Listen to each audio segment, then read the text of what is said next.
Sebelum lanjut menonton video ini, mohon berjanji untuk menonton video ini tanpa putus dan tanpa dipercepat. Janji ya? Iya, janji. Oke, kita mulai.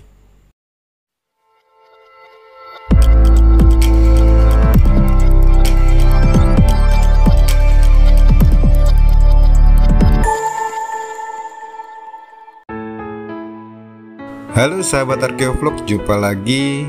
Apakah sudah seruput kopinya hari ini?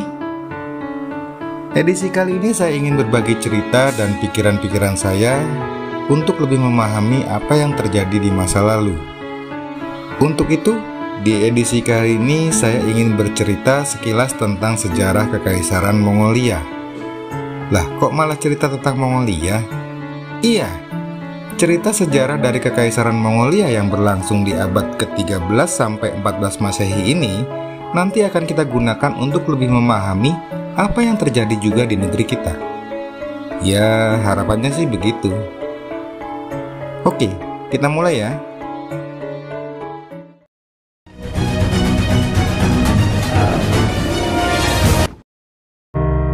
Kekaisaran Mongolia adalah kerajaan yang memiliki wilayah kekuasaan paling luas kedua dalam sejarah, yang terbentang dari Korea ke Ukraina dan Siberia hingga selatan Tiongkok. Kerajaan ini didirikan di dataran terbuka. Pada abad ke-12 Masehi, sebelum Kekaisaran Mongolia terbentuk, dataran di Asia Timur adalah rumah bagi orang-orang Mongolia yang terpencar-pencar. Mereka adalah pengembala nomaden Turki yang dipimpin oleh para Khan. Mereka mencari nafkah dengan cara mengembalakan domba, sapi, yak, dan unta. Mereka hidup dalam tenda yang memiliki bentuk khusus yang diberi nama ger atau yurt, dan selalu berpindah setiap pergantian musim panas dan musim semi. Perempuan di sana memiliki otoritas penting dalam kehidupan mereka. Mereka yang mengatur perpindahan tempat tinggal, kawanan ternak, dan perdagangan. Sementara para pria dikhususkan menangani persenjataan, karena kelompok-kelompok nomaden ini sering sekali berkelahi dan berperang. Namun kondisi ini berubah setelah kemunculan Temujin yang lahir dalam keluarga bangsawan. Meski Temujin kehilangan ayahnya di usia muda dan tumbuh dalam kemiskinan, namun karena kewibawaan dan kemampuannya, ia cepat meraih kekuasaan dengan membuat persekutuan dengan pemimpin lain. Tidak seperti para Khan yang lain, Temujin mengangkat prajurit berdasarkan prestasi dan membagikan hadiah kepada mereka secara adil. Tindakannya yang paling jenius adalah menjadikan para pria suku-suku nomaden yang ia taklukkan menjadi prajuritnya sendiri, agar suku-suku itu tidak bisa bersatu melawannya. Inovasi ini membuat Temujin menjadi tidak terkalahkan. Pada tahun 1206 Masehi, Temujin menyatukan para suku-suku nomaden dengan ciri khasnya yang hidup di tenda-tenda di bawah kekuasaannya, dan kemudian ia menjadi pemimpin mereka dengan gelar Genghis Khan. Para Mongol menganut kepercayaan Shamanis yang percaya bahwa roh-roh alam dan leluhur mereka menempati dunia di sekitar mereka. Di antara roh-roh alam dan leluhur itu, yang paling berkuasa adalah Dewa Langit Tengri. Kepercayaan Shamanis awalnya berasal dari Turki pada abad ke-6 Masehi, yang kemudian dibawa melalui migrasi dan diturunkan di suku-suku di wilayah Asia Tengah, termasuk suku Mongol. Genghis Khan percaya bahwa Tengri menginginkannya untuk menaklukkan dunia. Dengan kekuatan nomaden di dataran Mongolia yang bersatu, ia menghabisi siapapun yang menentang para Mongol. Menentang kehendak para Mongol berarti menentang kehendak dari Dewa Tengri. Dan karenanya, pembangkangan itu harus mati.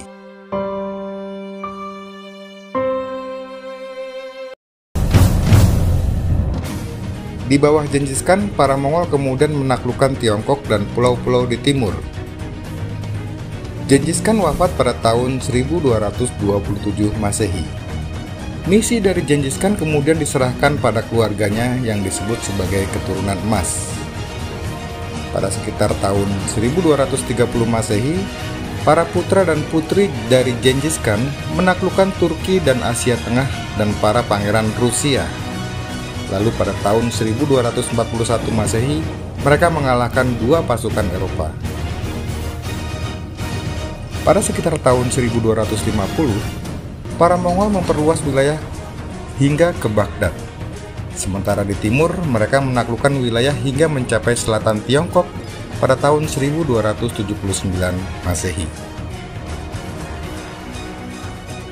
Perjalanan sejarah Kekaisaran Mongolia diisi oleh perang, menjarah, dan menghancurkan. Satu-satunya urusan mereka adalah menaklukkan serta menjarah. Namun ketika Mongolia menaklukkan suatu wilayah, mereka tidak menyentuh politik internal dari penguasa lokal yang telah ada. Begitu Mongolia sampai di kota musuh, penguasa lokal diberikan pilihan. Pilihan pertama, menghindari pertempuran dengan menyerah pada Mongol dan bergabung dengan pasukan Mongol dalam operasi penaklukan selanjutnya. Pilihan kedua, jika penguasa lokal tetap ingin melawan Mongol, maka seluruh pasukan akan dibunuh dan seisi kota akan dirampas.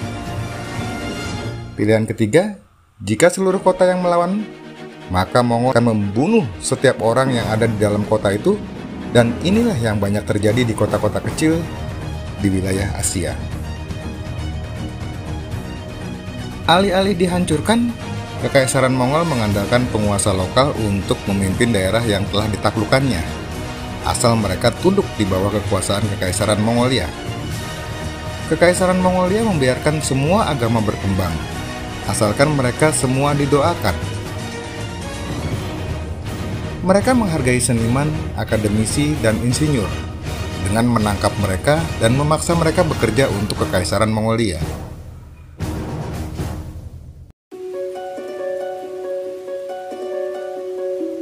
Barang paling berharga yang diproduksi oleh Kekaisaran Mongol adalah kain brokat emas. Brokat emas merupakan hasil karya dari perpaduan teknologi sutra dari Tiongkok, emas dari Tibet, dan karya para penenun dari Baghdad.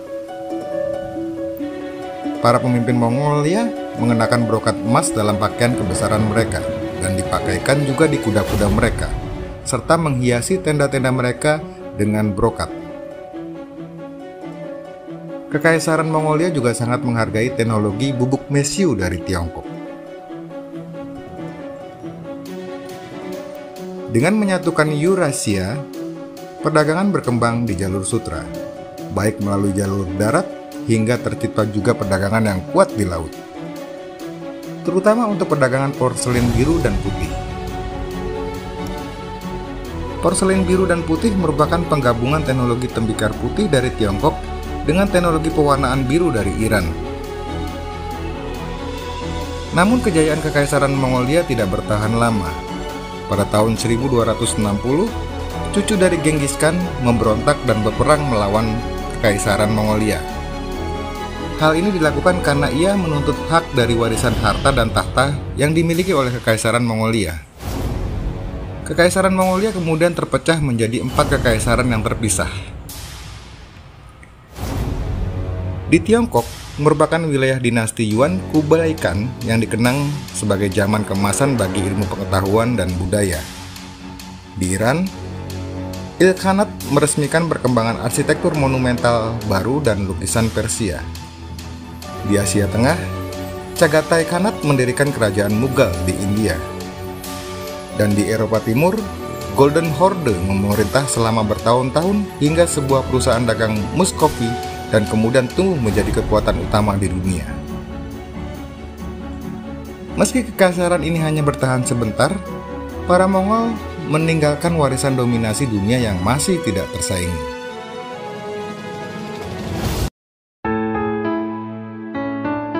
Oke, dari cerita sejarah Mongolia tadi kita bisa tahu apa yang terjadi pada abad ke-13 sampai 14 Masehi di wilayah Asia. Kekaisaran Mongolia saat itu merupakan kekuatan kedua terbesar dalam sejarah dunia yang menguasai sekitar 33 juta kilometer persegi pada puncak kejayaannya. Hal itu menjadikan Kekaisaran Mongolia yang paling kuat di antara semua kekaisaran di abad pertengahan. Hal ini bisa terjadi karena bangsa Mongolia tahu bahwa persatuan merupakan alat yang paling kuat untuk menaklukkan dunia di atas segalanya.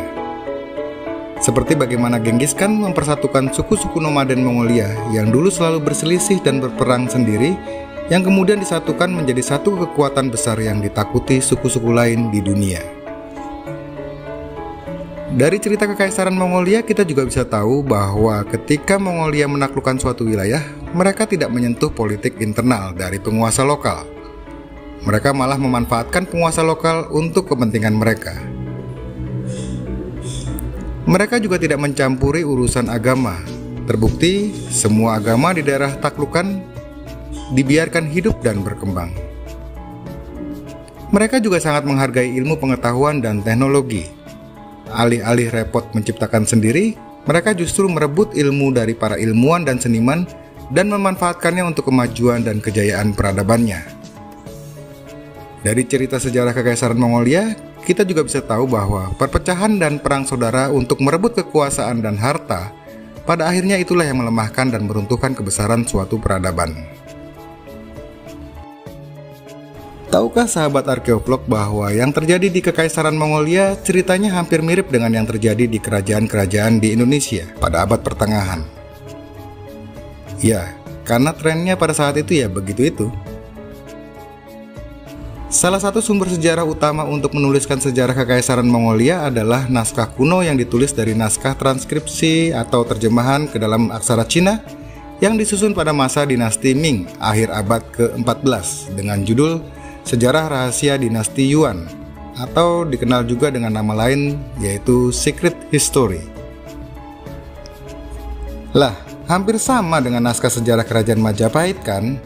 Tapi untungnya Prapanca masih menuliskan sejarah dan kondisi Majapahit saat Hayam Wuruk masih hidup dalam sebuah naskah sastra yang kemudian dikenal dengan nama Desa Warnana atau Naskah Negara Ketagama. Satu hal lagi, cerita tentang kebesaran dari Kekaisaran Mongolia ternyata tidak sebanding dengan bukti jejak kesejarahannya. Bukti sejarah dan kebesaran Kekaisaran Mongolia bagaikan ditelan bumi. Para arkeolog di sana hingga kini masih terus mencari bukti arkeologis yang bisa menunjukkan jejak kebesaran dari Kekaisaran Mongolia. Hampir sama dengan kondisi kita di Indonesia, di mana para peneliti arkeolog terus mencari bukti-bukti dari jejak kebesaran beberapa kerajaan yang pernah ada di Indonesia. Namun kondisi kita masih lebih beruntung daripada Mongolia. Kita masih banyak menemukan bukti-bukti jejak sejarah kita dari abad pertengahan, baik Kerajaan Kutai, Tarumanegara, Mataram kuno, Sunda, Sriwijaya, hingga Majapahit. Beruntung ya. Bila kita cermati dengan jeli, bangsa kita juga memiliki latar belakang yang sama dengan Kekaisaran Mongolia. Secara spekulatif, bisa dibilang bahwa mental bangsa kita dulu mungkin adalah mental bangsa pemenang yang senang melakukan eksplorasi dan menaklukkan daerah lain. Tapi saat ini kok masih saja ada kelompok orang yang bilang sejarah bangsa kita semua itu adalah fiktif. Kok bisa ya? Saat semua negara di dunia sibuk untuk terus berusaha mencari dan melestarikan bukti-bukti sejarahnya demi identitas bangsanya, di negara kita masih saja ada orang-orang yang sibuk menafikan dan melemahkan bukti-bukti sejarah yang kita miliki. So sad deh. Pertanyaannya kemudian adalah kenapa dan untuk apa mereka melakukan itu? Entahlah, mungkin ada sahabat arkeolog yang bisa menjawab. Terima kasih, semoga video ini bisa bermanfaat. Wassalamualaikum warahmatullahi wabarakatuh. Salam budaya, salam kebajikan, rahayu.